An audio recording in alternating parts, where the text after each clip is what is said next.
আচ্ছা, এই দেশে কি বিচার চাওয়া অপরাধ? এবং বিচার চাইতেই হবে বা কেন? এই জুলাইয়ের এত ত্যাগ তিতিক্ষার পরে যাদেরকে এই ছাত্ররা বসাইলো, তাদের কাছে যে যদি বিচার চাইতে হয়, এর থেকে লজ্জার কিছু আছে? একজন গায়রতবান স্ত্রী, তিনি রাস্তায় নামলো নিজের স্বামীর বিচারের জন্য, এর থেকে লজ্জার কিছু আছে? একজন পর্দাশীল নারী, তিনি রাস্তায় নামছে, এর থেকে লজ্জার কিছু আছে?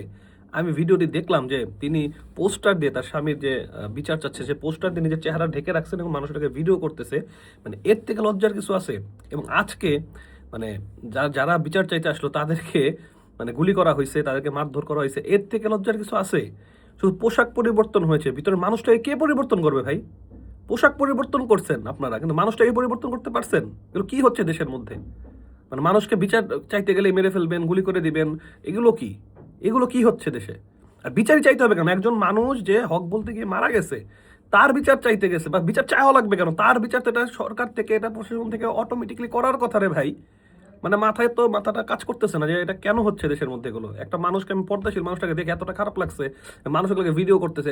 আর এর থেকে লজ্জা আমাদের জাতি, মানে আমরা মানে কি বলবো, বাঙালি জাতি হিসেবে মানে লজ্জিত, মানে মুসলিম জাতি হিসেবে লজ্জিত। একজন মুসলিমকে এইভাবে রাস্তায় নামে নামে রাখা যায় সারা রাত, সে রাস্তার মধ্যে একজন মুসলিম নারী, মানে এর মানে কি বলবো, মানে এটা অপরাধ হয়ে গেছে। নিজের ভাইয়ের বিচার চাওয়াটা এটা অপরাধ হয়ে গেছে, একদম খুবই অপরাধ করছে তারা, যে তাদের পিটাইতে হবে, মারতে হবে, খুব অপরাধ হয়ে গেছে।